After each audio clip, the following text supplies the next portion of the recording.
This is the thing. Who you choose to hang around with, who you choose to have in your posse is exactly who you become. Choose your posse wisely.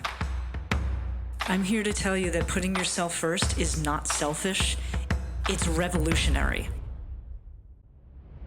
Welcome to the Woman Warrior Podcast, empowering women to light their lives on fire through Ayurveda, yoga, spirituality, and fitness. Jai Bhagwan, Woman Warriors, and welcome to the Woman Warrior Podcast. I'm your host, Dr. Satyavani, and I have my fabulous co-host here, Prajna Madhavi. So happy to be with all of you today. We are going to talk about a lot of things today, but the importance of goal setting and actually also metabolic health. So there's been some things that have happened over the past couple of weeks that we thought would be super important for us to share with you, and hopefully you find it interesting. I think it's interesting. I hope that you Fascinating. Yes, I think you think it's interesting too. So we're going with it. But as always, thank you for joining us today. So let us start out with our segmented new podcast here with our wellness check-in. So, Girl, how's it going? It's going well. The weather right now sucks. Oh my God. It's really bad out Dude, there right now. I was driving up on Overland, not to cut you off. Yeah. The sky was like almost black. Yeah. It's gross. The air quality is just really bad right now. So definitely feeling that, just a heaviness and just, that smoggish feel. You just kind of feel dirty and heavy and Riding dirty. Yeah. Gets into the sinuses and like I look at my dog and I'm like, do you want to go outside? And he's like, nope. And I'm like, I don't either. So I'll just stay here. And he kind of watching him, it's kind of like, buddy, that's how I feel. Because he's just like, I don't want to go anywhere. Is he scratching? No, Oh, he's okay. just laying. Like it's hot. Oh. It's gross outside. Just leave me in here, Mom. Yep. I'm like, okay. I'll just leave you inside. So Little bonsai. I know. Yeah. So I have some bruises in some weird places, which I know you do as well from the weekend. I love them. They're so great. I have a lot more than you do. Yeah. Short people problem. Yeah. Kind of that second day, a little bit more sore today, but kind of that second day high of, wow, I did something really physical 2 days ago, which we're going to talk about. Yep. We ran a Spartan sprint. And just kind of on that, second day sore, but it's such a good sore. This morning I went to Fit Body Boot Camp at 8:30, and man, I sweat a lot. I was sweating so much. I was like dripping. I was like, Jesse, do you have a towel? He threw a towel at me, and I'm like, just to even get through like the deadlifts. I was like wiping sweat so I could actually grab the kettlebells. I was like, my Lord. Yep. Like afterwards, I'm like doing the stretches, like wiping my legs off. I was just so sweaty. I know. I was too. Just, ugh. Same thing at 5:15. I'm like, what is going? I mean, like I sweat, like you, but this was next level sweat. And I'm trying to figure out, is it because we were dehydrated over the weekend? Now it's just kind of pouring out. Yeah. I don't know. Because, man, it's just like, what? It's not that much hotter. Like, It was warmer, but not. Yeah. Ugh. Yeah. So, that's a lot of the physical. I feel very mentally clear right now. Tell us about that. Well, I have applied for a coaching job, assistant coaching job at my alma mater. Love that. College of Idaho. Yep. Don't want to go Yotes. Don't want to throw it out there yet, but if you get the job, then just another thing that I get to work on this next year, and really excited. I really do miss it. I know you do. Yeah, I know you do, and you're great at it. Yeah, just miss being around that environment, and it just when I quit 4 years ago, it was just because it was affecting my health and just was taking up too much of my time. Well, and you are a totally different person. That's very true. Now than you were 4 years ago. That is very true. Like night and day. Mm-hmm. So, yeah. Yep. Yeah. So So emotionally, like excited, have some excitement around what is in store. And yeah, everything's just kind of lining up and really trying to avoid thinking about going back to school, but at the same time, just get through it. Embrace it. Just do it. Yep. Just do the things. Yeah. Love it. How about you? Woo, girl. It was very interesting. So as Prajna indicated, we ran our first Spartan race this past weekend. We did the sprint just to even it out. And the small story around it is that I had absolutely no idea what the course was like. And because we live in Idaho, the closest geographic race was in Utah. And so I was like, oh, great, I'll sign up for this one. It was 4 hours, 45 minutes, 5 hours, whatever, to get there. So I'm like, oh, can drive it. And had no idea that the course is the third hardest course in all of the Spartan races. That's what was relayed to me. I'm going to back that up. And so, of course, found that out after the money has been paid. And it's like, okay, But super, like, I loved it. I had such a good time. And just like you, I have bruises all over the place. I have more than you do because I'm short. And getting over obstacles is a little bit harder for somebody who's 5'5" versus somebody who is 5'9". Different situation. But it was, I felt so good having trained for it. And, a couple of the gals at Fit Body, when I came back this morning and took class before I taught the class, were like, oh my God, how was it, et cetera. And it was so cool to like have trained for that, had done it, and then like getting other people excited about it. And several other people were like, oh my God, maybe I could do that. I'm like, you could totally do that. So that felt so good about like setting a goal, training for it, doing it. Now I'm totally hooked, as you know. So I'll be doing more. And so will you, because I'll drag you to it. But the team effort part of it was like literally my favorite part. Like when we were running, when we were doing the obstacles, and it was like, okay, we're gonna do the obstacles together, finish them, or we're not doing them together. Yeah. And we're doing the penalty. We missed all of the same ones, right, which was nice. Which was great. Which was only 3. Although that inverted wall. No, please share about you. You have to hear about the inverted wall story. Yeah. So go ahead. I did have. Yeah, I guess that would be a good example of where I was at mentally. So yeah, we get to the inverted wall, which is just a wall that's slanted upwards. Yeah. Towards you're facing the back of it. Yeah, you're facing the back of it. Right. And I guess I didn't really watch that many people doing it or didn't think about it, so I just grabbed my hands and my feet on this inverted wall, and I'm like, well, shit, now what do I do? And I'm like, and Satyavani, I watch her go up and over, and I'm like, fuck. And like, girl, where you at? Trying to reach. I'm like, okay, you can do this. Like, just think about this. And I'm like, Sat, this might be the first one. She's like, come on. So in my mind, I'm just like, come on. Well, this is not going to be the first one. You can figure this out. So took my hands off the thing, stepped back, kind of watched what other people were doing. And I'm like, oh, you just put one foot, one hand, and then you just jump and reach.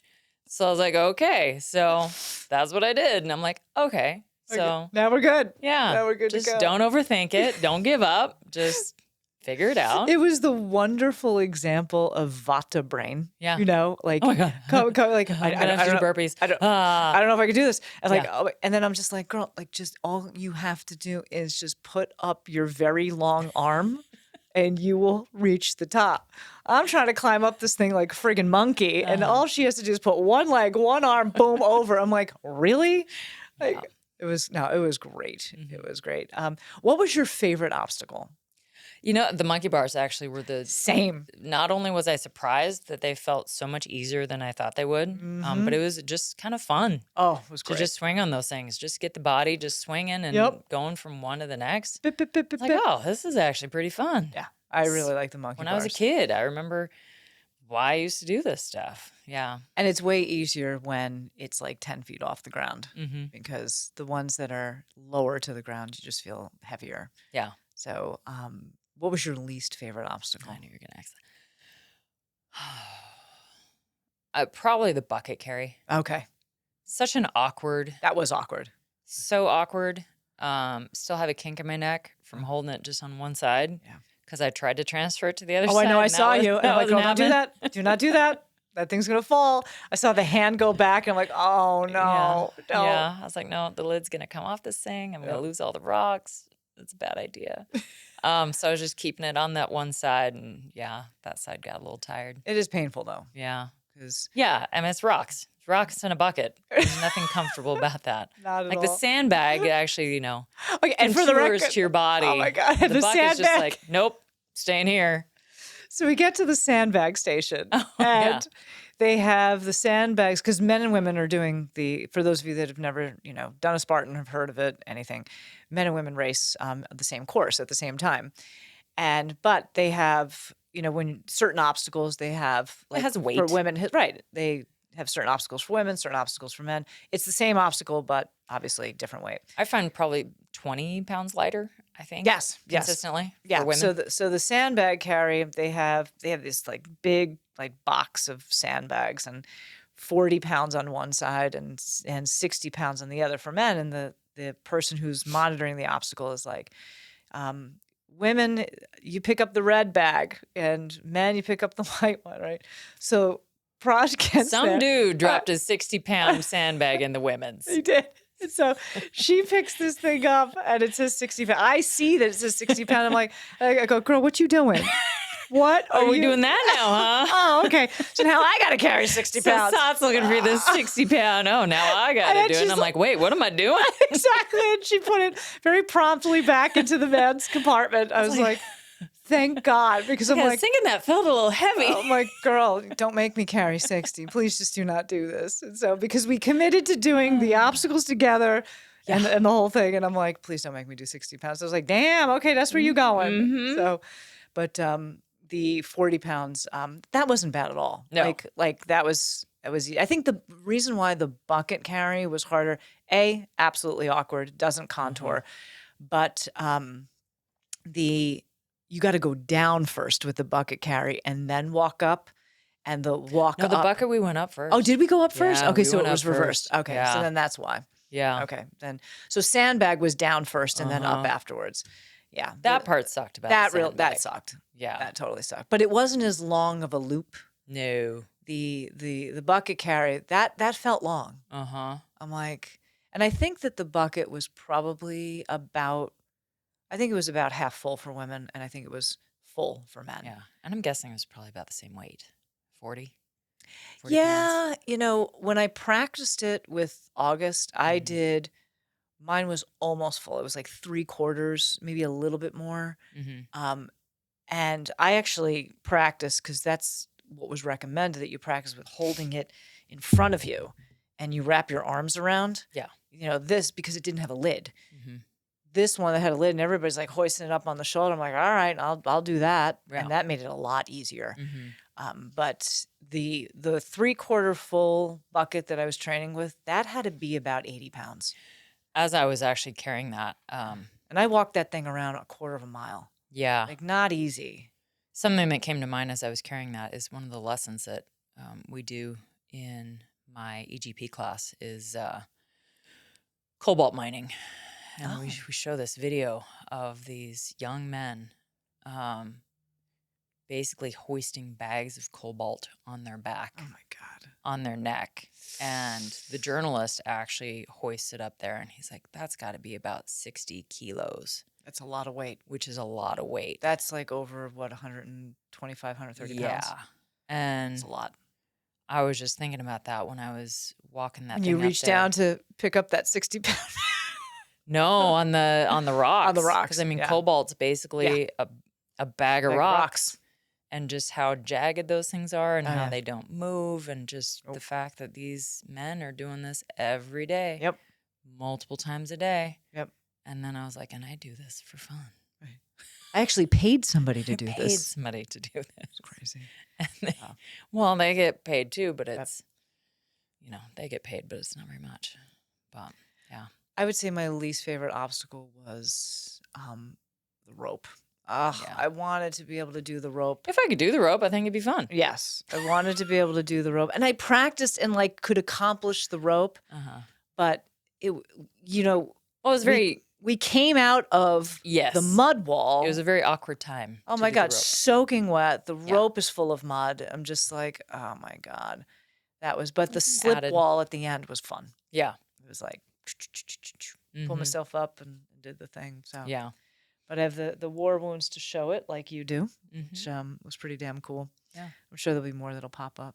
Yeah, and then like mentally, energetically, like super clear, super focused. It was interesting. I woke up this morning and I'm like, I've been training for this for 5-6 months, and now I'm like, now what? Right? Like, okay, what am I doing next? Oh boy. So, well, going to train for level 4 for crop, but also, definitely going to train for the next Spartan. I mean, and training for life, but like it's fun to have a goal. Yeah. I'm working on my knee alignment as well. Yes. How's the knee? Did a lot of work with that today. How's the knee post Spartan? It was actually feeling quite a bit better this morning, and then we did a lot of work with it today with alignment. So it's tired. Yeah. I can just feel it. Yeah. It's just structurally misaligned. And so I have to realign it and put more focus on that part of my body. Yep. And because I was telling Jesse today, I'm like, oh, I have a story for you. I'm like, when I was walking up the hill, noticing that my right foot turns out, and he's like, oh, okay. Yeah. I'm like, yeah, it's, again, having awareness of it, but then it's sort of like, okay, now what? Like, I want to be able to do a race like that and not have that situation. But the first part is awareness. Absolutely. And so now you're aware, and it's like, okay, what do I need to do while I'm training to be mindful of that? Yep. And I think from an awareness perspective, the race really, it reinforces awareness on many, many levels. It pulls out weaknesses. Yep. It shows you what your weaknesses are. It, that's the purpose. That is the purpose. Test your endurance, test your resolve. Yeah. I didn't feel, it was interesting because a lot of people were like, oh my God, did you feel really tired? Like, we went up that mountain and I wasn't really like, I'm like, okay, First mile, I was like, what the hell? Questioning life choices. It's like, because it was all uphill. Straight up. Which they told us. Right. But when you're in it, you're like, oh my God. Oh my God, this is really uphill. This is really uphill. Very much so. Yeah. And then you get to that 6-foot wall and you're like, dude, you gotta be kidding me. Like, really? But all right, I'm going over. I need to give you a little shade. Yeah. Like, okay. Right. It's the little things in life. You gotta go uphill again. Okay. Okay. Yeah. Another obstacle to torture. I told my parents about it last night, and my dad, of course, he's like, it's like setting up an archery shoot. I'm like, I know. As a matter of fact, Dad. It pretty much is. Yep. Mm-hmm. I'm fully aware of that. So he'd be like, save your money. You can just help us set up an archery shoot. You're like, no, I'll yeah, I'm good. We're good. Yeah. It was, I think from an awareness perspective, it gave me a lot of awareness of a lot of things. One of the things that I noticed right away was how much stronger and stable my legs are. Because 4 years ago, like going up a mountain would have been okay, but going down would have been a very shaky Especially process. down that mountain. Yes. A lot of dust. A lot of dust, a lot of rocks. loose gravel, a lot of that. And I was aware of like, wow, my legs feel strong. Like, this is nice. Yeah. And how long it took me to get to that space. So that kinesthetic kind of mind-body connection was like, boom, okay. And that felt really good. I mean, the race is, as you said, it's metaphorical for so many things. And I highly encourage people to do that, to challenge themselves. And to set goals, like we're talking about. Right to it. There we go. So the importance of setting goals, and goal setting. One of the things that we do in our conversations, in our teaching, together, et cetera, is that having goals is really important. If you don't set goals, then you're really never moving forward. Yeah. And they don't have to be these like grand things. But they can be, but they don't have to be super grand. They can be little steps that bring us further and further along the path. But you have to have goals. You have to have intention. And since our whole theme is living a life of purpose, setting goals is part of the process of creating purpose. When we set a goal, whether it is losing weight or getting into better shape or um, changing careers or wanting to start a new project or whatever the case is, that you have to have intention and set goals. Otherwise, nothing is going to happen. And I tell women this all the time, especially folks that come through like yoga teacher training. It's like the perfect example. They come through yoga teacher training, they're super excited, etc. And literally, if they do not have goals set for themselves, they will revert back to the exact same person that they were, doing the same exact thing every single day that they did before they even entered yoga teacher training. And like the same habits, the same people. We have these great discussions and they have these life transformative experiences. And if they are not constantly setting goals and writing them down and creating a mind map or a roadmap to achieve them, then you're going to be in the same place that you were last year. And I would say that 75% of my students, patients, clients, and this same with you in the classroom, that when they don't set goals, they are in the exact same spot, if not worse, than they were a year prior. Thoughts on that? Well, so I would add one thing to that, which I know we've talked about in the podcast before, is you are who you hang out with. Bingo. I mean, when I came through teacher training and you and Michael were the favorite, my favorite part of the training. It was... I love you. You're so sweet. Well, it was like many have said, it was the most organized part. It was the most informational. It was the most inspiring. And it just, for me, I just knew like I have got to hang around with these people more often. Yes. And so, you originally asked me to go to Costa Rica and I was like, we're not ready there. But then come to Costa Rica with us. Why not? That's so me. I know. So we have this spot. And then, but then once the AWP came around, I was just like, I have to do this because I have to hang around people who have the same mindset and the same values and the same goals, and hanging out with not that I was hanging out with bad people, but hanging around the groups that I was keep doing what you do, you keep getting what you get. So and that's not easy for people. No. That's very difficult for people to get out of those. To change their circle. To change their circle. People wonder why you're doing it. They're like questioning. And like we said before, your circle gets smaller. Yes, it does. And then you shift and you get around the people that are in alignment with your goals. And it has to happen in order for you to grow and be where you want to be. And I think one of the things that's really important for us to mention in this is that not only is setting goals important and creating a map in order and how to get there. And sometimes you might not necessarily know how to get there. And that's okay. But if you are, as you have very accurately said, if you are in the right circle, hanging around with the right people who are doing the same thing, then there is a collective energy from that group that will then spark the answer to how do I get there? Yeah. Because maybe they're doing something that is like, wow, like that makes sense to me. I can do that. And moving yourself forward. There was this great meme that I saw on social media that says that the more people in your circle, the less focused you are. The less people in your circle, the more focused you are. And I believe that to be 100% true. I mean, I have a handful of people in my circle, and I see two of them pretty much every day, you and my husband. And then, there's, a handful of other people that we interact with.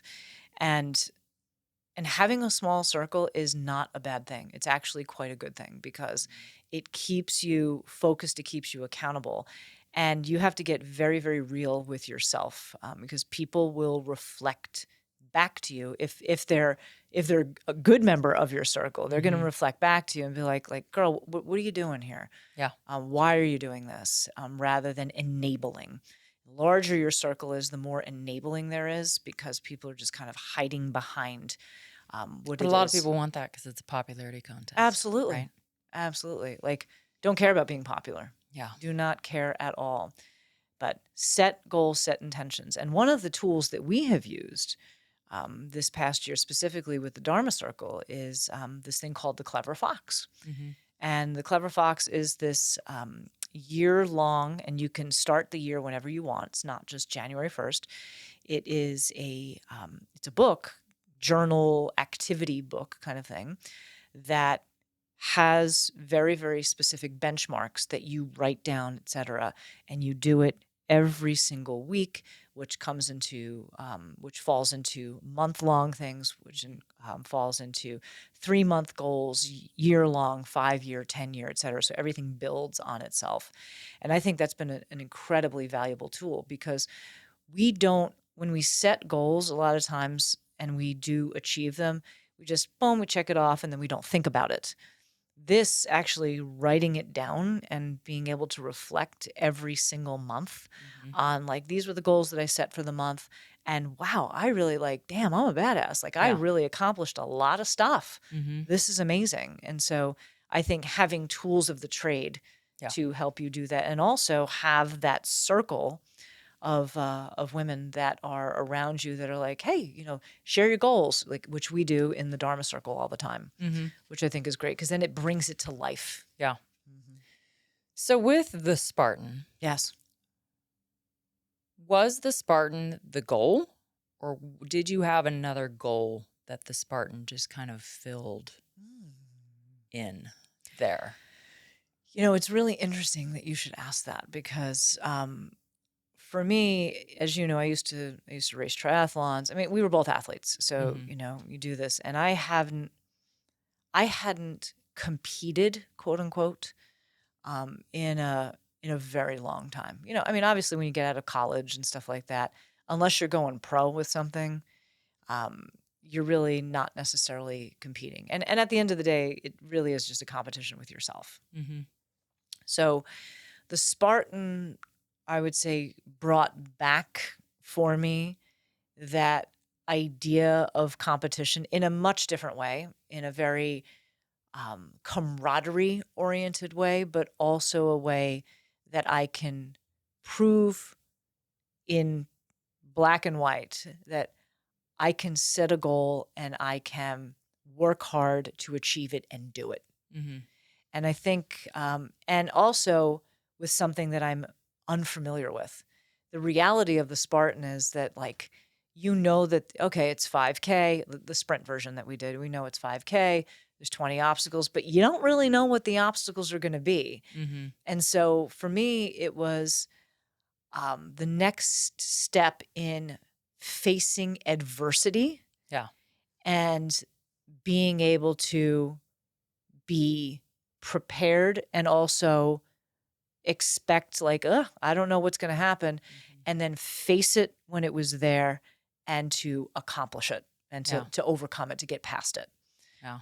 So that's really what a lot of that was. And also it was funny because I actually spoke to Michael about it afterwards, and he was actually really intrigued. He's like, I might want to do that. And right? Really? Oh my God. I was like, hey, we're trying to get a team together. And next year. And he's just like, I used to do this when I was, younger. And then he lived in a place in Seattle. Actually, no, it was not Seattle, in Spokane, when he was going to Gonzaga. And they had this outdoor kind of, obstacles kind of thing that he would do at nighttime. And he's like, I loved being outside. Like that was the thing that I really enjoyed, being outside, challenging yourself in different ways with kind of natural environment things. And so that was a very, a different experience because, we're in the gym, we're lifting weights in the gym, and like being in a climate controlled gym, lifting weights on a Smith machine is very different than, throwing a bucket over your shoulder and trying to, carry that, 150, 200 yards or whatever it was that we did. So, yeah. How about you? What was it for you? It was, well, Satyavani's going to do this, so I guess it's my goal. No, I'm just kidding. For me, I think it did become... Because you were hesitant. The whole step, every step of the way. You were hesitant. I was. And I'm just like, you're going to do this. Yeah. I'm doing this. You got to do it with me. Hesitant because I wanted to work out. I wanted to get stronger.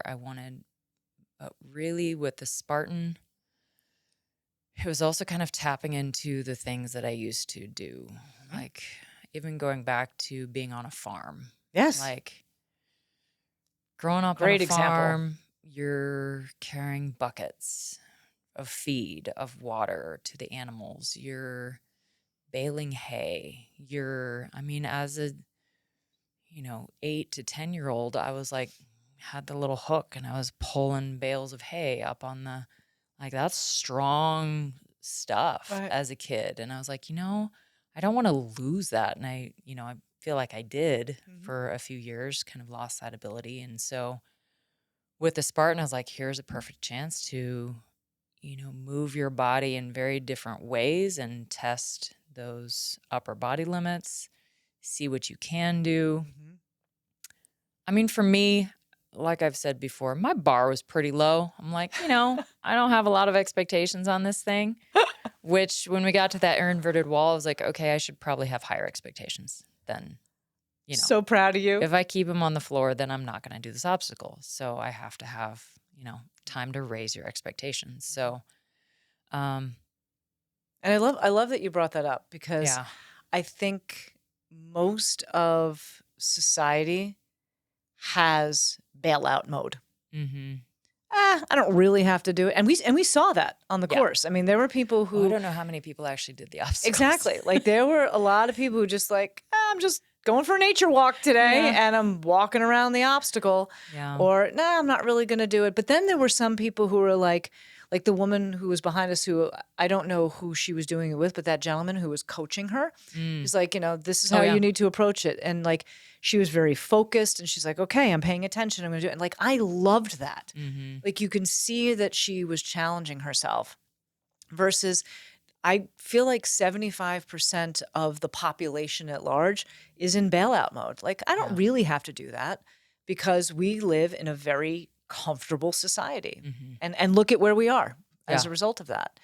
And like, it's also very interesting from, a Vedic and an Ayurvedic perspective to see the different personalities come out in something like that. Like there is, the Vata personality, like, oh my God, this is too much. I get anxious. And you actually saw that, when people were hiking up the mountain, panic, like, oh my goodness, this is, and it's like, you got this, like, it's going to be okay.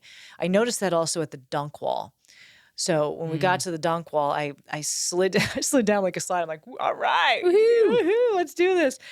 And because there was water and we were just so hot. And dirty. Like we had just rolled under the barbed wire. Exactly. Like, I am just covered in dirt. Filthy. And it was Let's wash off. Let's wash off. But also I think because of years of swimming, like I'm not afraid to swim in water that I can't see, you know. But it was fascinating to see the panic of when people came down and they got into the water and then they had to go under the wall, but they couldn't see. I had it for a split second. Did you? Fair statement. I was like, wait a minute, how far is this? Exactly. Let me test this out. Make sure I have the hand on this wall. Yep. Because what if I just go up and back and forth and I drown? And you will never, ever get out of it. Come back up. Which is like 6 inches. It really, No. But I remember hearing you see some people at the wall and you're like, just close your eyes and cover your nose and go under, and it was true. And so like you saw that like initial, like people panic very quickly. And we've talked about this a lot with, mastering your emotions. Part of this process of setting goals and living a life of intention is part of that process is mastering your emotions, not panicking right out of the gate Yeah. or immediately thinking, I can't do this and getting into bailout mode. Part of the process of setting goals, achieving, leveling up, having the right circle, putting the right people in your circle, and really becoming the person it is that you are meant to be is learning how to master your emotions. Like, okay, I'm fine. Everything's fine. And it was just like that with the inverted wall. At first you're like, you initially went into bailout mode. You're like, no, wait. I'm like, girl, no, nope. And then you're like, all right, I can figure this out. And then you're like, oh, leg, arm, boom, done, over. Yeah. I'm like, really? That wasn't that hard. Well, I was looking at people to the left or right. I'm like, if they can do it, I can freaking do this. Exactly. Like, you've got 7-foot legs. This is not hard. Of course, they were getting help from other people too. Yeah.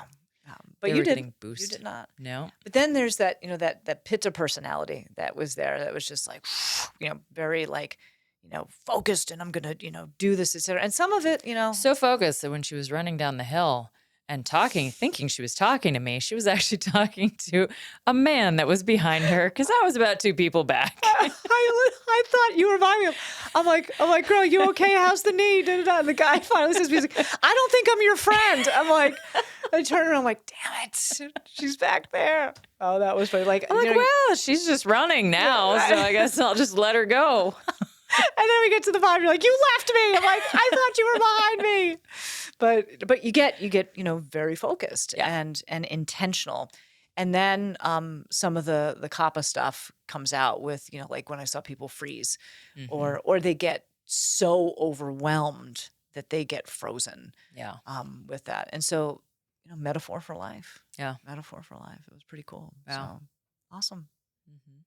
All right. So I think you have some questions, right? I had, yeah. so my next one was, which I think we've just kind of spoke to, was the koshic levels Yep. that were present during the race. You have obviously the physical part of it. Yep. You have, that's probably the most obvious one. The mental one is probably the next Yep. most obvious one. And you've got to have that resolve. You've got to have that good mentality of just, and we kept telling people along the way, like, we told ourselves, just don't stop. Right. Like Just keep moving. I took one turn to be like, let's look at these majestic views that they told us about as we were, Hike it up 3/4 of a mile uphill. I'm like, I'm just going to take a moment and enjoy the energy of this. But you had a lot of people stopping. And so, we just kept kind of saying, just one foot in front of the other, like, you've got this, keep going. And that's what I love about races. Same. Is you have Same. that camaraderie. And then you just So talked great. about the emotional part of it. Well, and there's a lot of emotions that we witnessed. Mm-hmm. The physical aspect of it, people were at different physical ability levels, which was really fascinating for me. It was.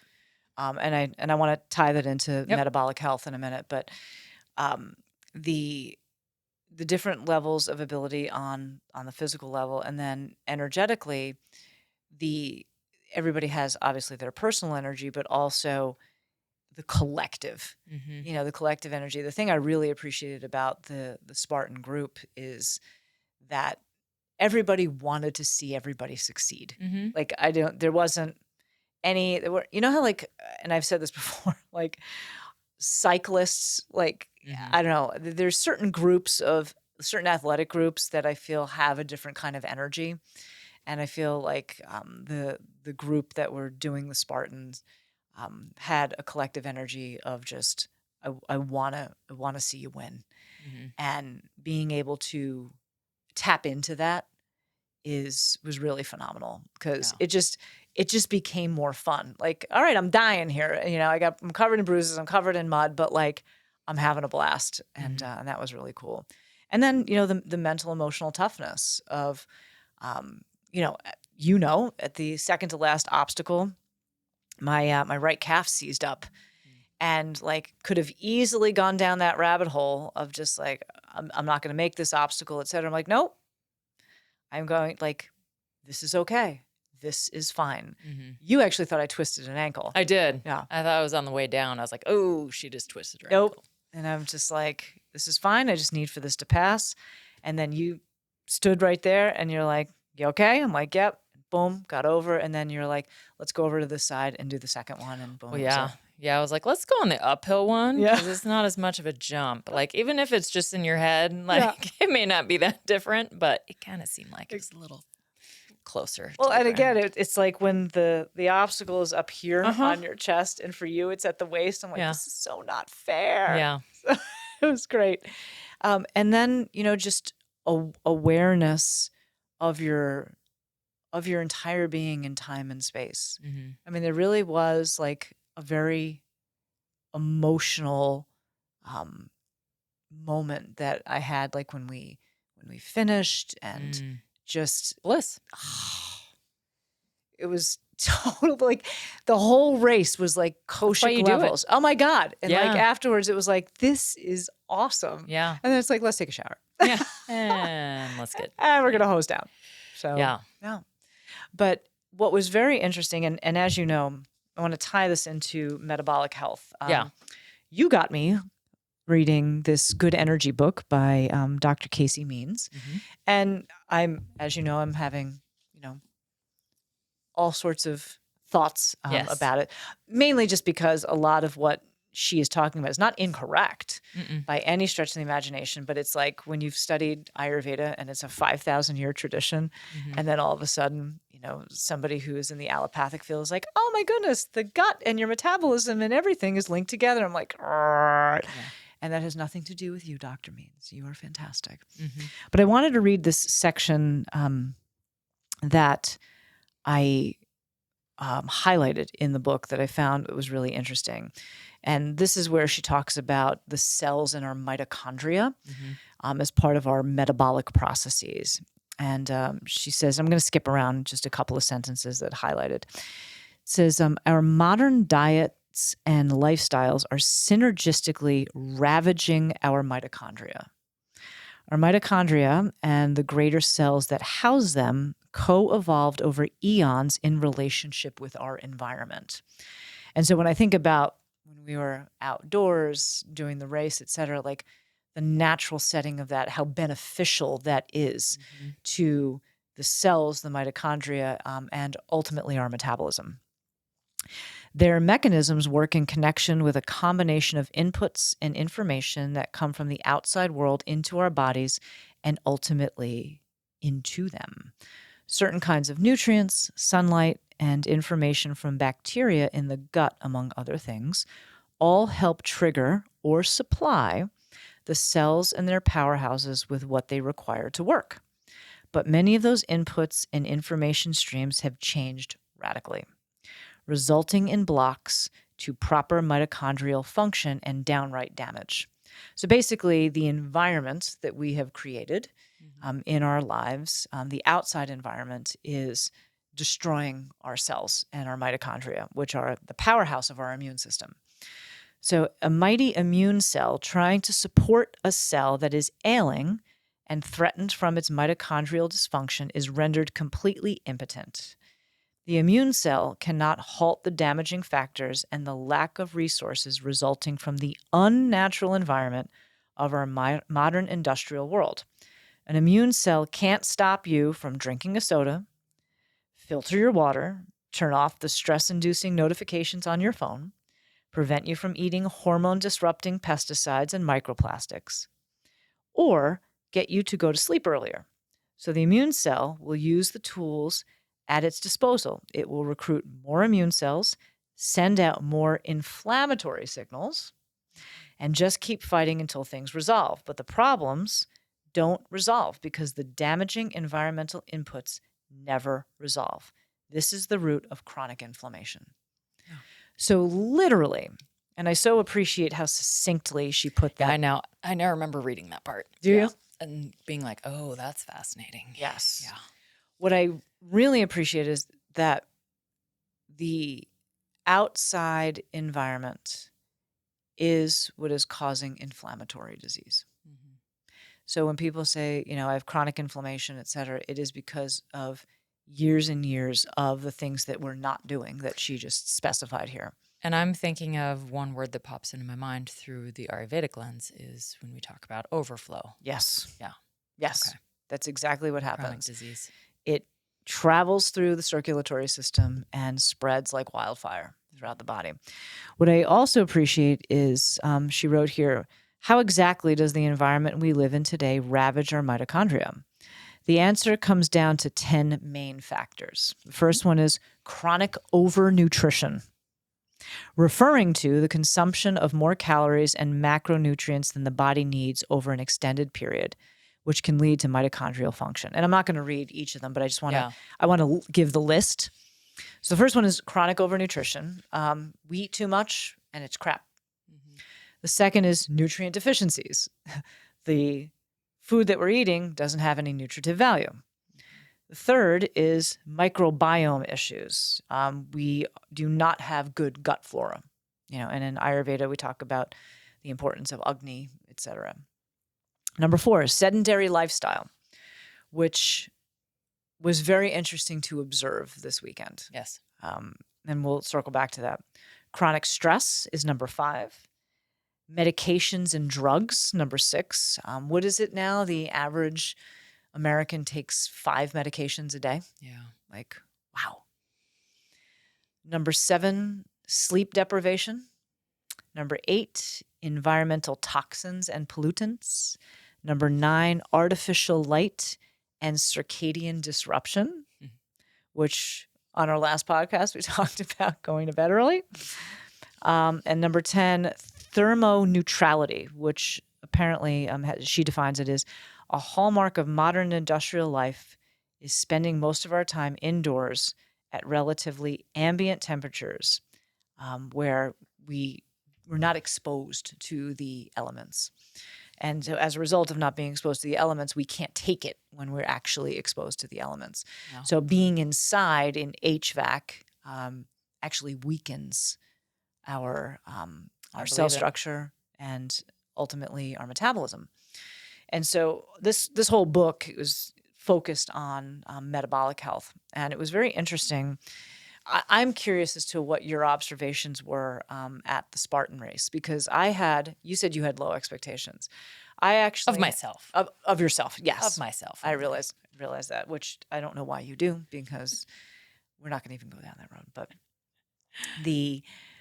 I had higher expectations as to the level of health that I was expecting to see of the other participants at the race. Yes. And what I actually saw was 75% of the population looked like 75% of the population that walks around. Mm-hmm. Now, that does not preclude at all the fact that these folks jumped into this, wanted to do it, are trying. I think that's awesome. Yes. So on the other side of that fence, it is wonderful to see that people are setting goals for themselves and trying to get their metabolic health in order to achieve these kinds of things. And at the same time, we also saw, like on the side of the mountain, a lot of struggle. Mm-hmm. What are your thoughts on that? What were your observations, et cetera? Well, I do remember us kind of looking at each other, looking around and being like, okay, I'm less worried about this race because I'm seeing people around me that visibly look, again, just looking at their physical person. Yes. The first Koshik level, physically look like they can't do this. Yeah. Like if they can do this, I can definitely do this. Absolutely. So that was the first thing. And it's not judgmental. This was strictly observational. This is discernment. Mm-hmm. Because part of what we're trying to do is to change that, to get people to understand that it's important for them to look at themselves, have a very honest conversation, set goals, and begin to metabolize their lives. Mm-hmm. And then you have to understand that, the fact that they are here and, they are mentally, on the second Koshik level, mentally, emotionally ready to do this today. Like they're excited. They're ready to do it. They want to be a part of something.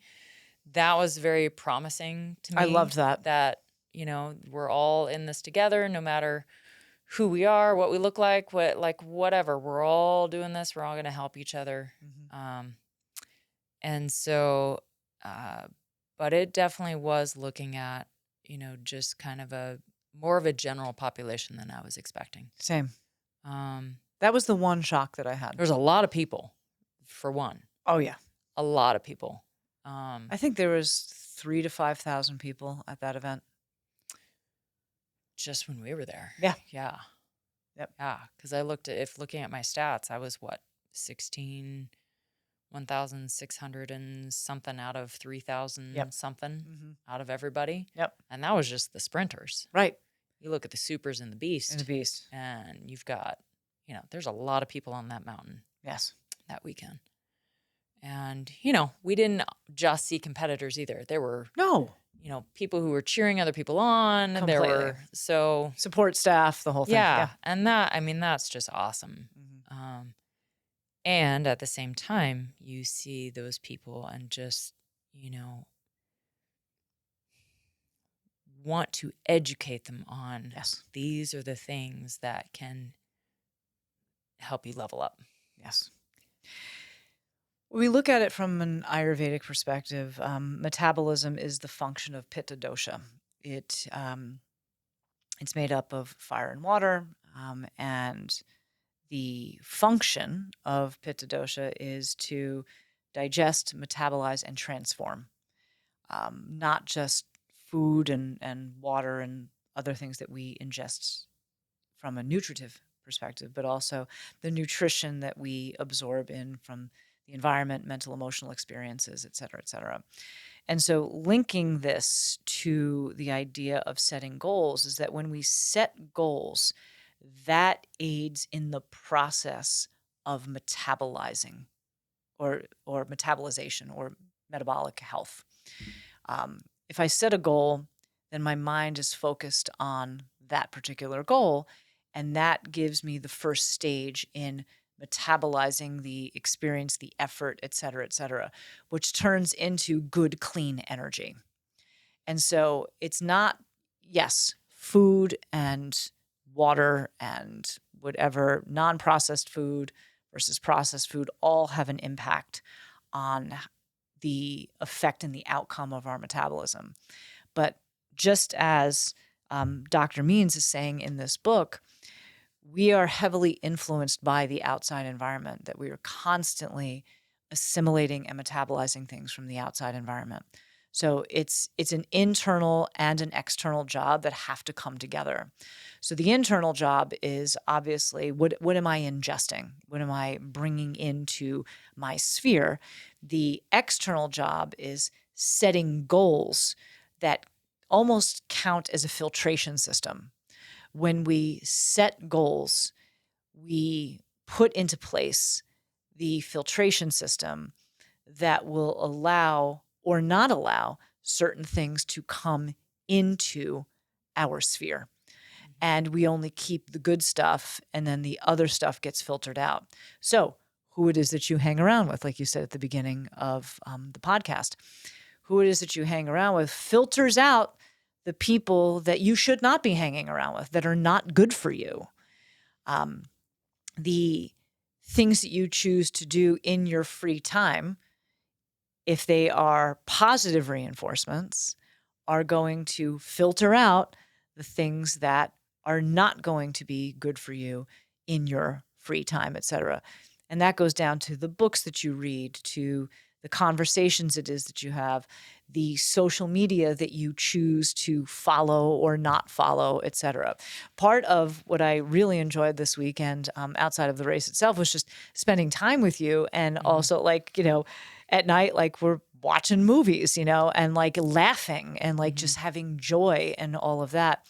So when we set goals, we put our metabolic health in the foreground, and we also then set up an automatic filtration system of what is positive comes in and what is negative does not.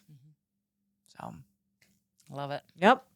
It's good stuff. So good. So to that point, my friend, You are on for our segment of Try This, Not That. Yes. And I think that it is about setting tone, right? Yep. Setting tone for the day. Yes. So give us the scoop. Create a tone for your day. You can do this by offering gratitude and setting an intention.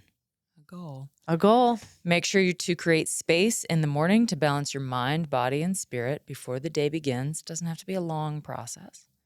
One simple way to do this by writing reflections, intentions, thoughts, and or ideas in a journal.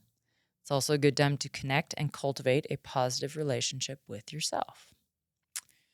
So, and that can be like some breath work when you first get up in the morning, some stretching, like those are all things you can do. So instead of, for doing a try this, create a good tone for your day, what we are then going to try to avoid is getting up and looking at your social media the first thing you get up, checking your emails the very first thing, turning on your television, immediately thinking of all the things that you have to do for the day. Those are things that you want to try and replace with creating a tone for your day or creating a new tone for your day. You start looking at emails. I mean, you look at emails and social media and you're basically looking at what everyone else thinks you should do for that day. They actually have already hijacked your day. Yeah. So you set the tone for your day. You don't let somebody else set a tone for your day. So I love that. One thing that popped into my mind a million years ago when I had first gotten separated from my ex-husband before we actually were legally divorced, I moved out of my house and I moved in with my brother in San Francisco. And one of the things that he did, and this is when he was working in the banking industry and really just talk about like toxic environment, but was really grunting it out. And one of the things that he would do is, back in the day, this was before cell phones and all of that, when you had an alarm clock, he would not set his alarm clock to that terrible like alarm because you're already waking up in a start, like there's an emergency situation. Who the hell invented those alarm clocks? Like, terrible. And instead, same person who invented the assembly line and industrialization. Exactly. And instead, what he would do is he had a CD player that he could set a timer for, and it would just put on Sade, So like he'd wake up with like, like paradise, like just a very beautiful sounding music with nice voice, etc., that like really soothed the immune system. And I never forgot that. Yeah. And he's like, it's so much nicer to wake up with this kind of music. And I was like, way to go, Kyle. I love it. So, yeah. So try this, friends. Try setting the tone with all of the examples that the great Praj gave us, and try not to do the opposite, which is check the emails, look at the phone. Filter them out. Filter them out. Metabolic health. You are in charge of your metabolic health. So, which leads us to our tarot card, our oracle for the week. So what do we got today? Okay. Body work. Ooh, doing the body work. Yeah. All right. I'm excited. There we are. Your life purpose involves body work, such as massage therapy, energy healing, physical therapy, or exercise training. You drew this card as encouragement to involve yourself in body work to heal yourself and others. Receiving and giving massage and other forms of physical care is at the center of your life purpose. It appears that you have healing hands and have naturally been drawn to the healing arts for some time. This card is validation that this is a fulfilling path for you to go down. The challenge is for you to take excellent care of your own body as you find avenues to provide care for others. You're naturally a giver, and that includes sending healing energy to your clients and loved ones. Be sure to include yourself in the mix and take time for exercise, massage, and receiving treatments as well. You're encouraged to take classes that mirror your natural interests in various healing modalities. Taking an eclectic approach to body work will ensure that these interests stay keen and at a high level. I love that. because it is all about that Annamaya kosha that then goes up. We have to set the tone. We have to set goals in our physical world, in our physical being, to be able to achieve metabolic health, filter out the things you don't need, and to really engage in life on a regular basis. So I think it lines up perfectly. And it has to start with the self. Yep. You have to lead by example. You have to do the work for yourself, especially when it's hard. Because otherwise, if it were easy, everybody would be doing it. Yeah. All right. Anything else? Any other final thoughts? Let's get people to join us. Let's do the thing. Yeah. So if you want to set goals, if you want to be inspired, if you want to interact with us, if you want to get into a great circle of women who are going to up-level you rather than bring you down, if you want to have an established filtration system so that your metabolic health is in good stead, then join our online Woman Warrior Circle. It's just $25 a month, and you can go to thewomanwarrioracademy.com, join the online community. We have daily posts that go in there, all different kinds of resources, constant conversation. We're doing goal setting constantly and really cheering each other on. So if you're looking for something super positive to up-level you, go to thewomanwarrioracademy.com and join us. All right. Anything else? Nope, that's it. All right, everybody. Thank you so much for joining us this week. We hope that you got a lot out of it. And if you have questions or comments, please put them in either the Spotify comments or the YouTube comments. If you have any direct questions, put them in there as well. We would love to be able to answer them and to continue to support you on your journey to excellence. So, I did actually. I wanted to give a shout out to my brother. give a shout out. So my brother was having some high blood pressure. And he decided to, instead of just go straight on meds, he basically told his doctor that I'm going to try diet and little different exercise. And my parents told me last night that they talked to him, and he said that his blood pressure is now within normal range. And Yes. It's like 10, 15 pounds. That's amazing. I know. Which brother? Neil. Neil. Way to go, Neil. Yeah. So We're psyched shout for out you. to you. Great job. I'm Woohoo! very, very impressed. I love that. Yeah. And that is the perfect example right there of small changes that go along. He set a goal. Yep. Because he wanted to make sure that his blood pressure was within normal range, and he accomplished it. So anybody can do it. Yep. All right. Thank you so much, everybody. We are so happy that you joined us. Jai Bhagwan, and as always, may your soul be victorious. Is life hard? Yeah, it's really fucking hard. And you can also have the life it is that you want. You just got to work for it.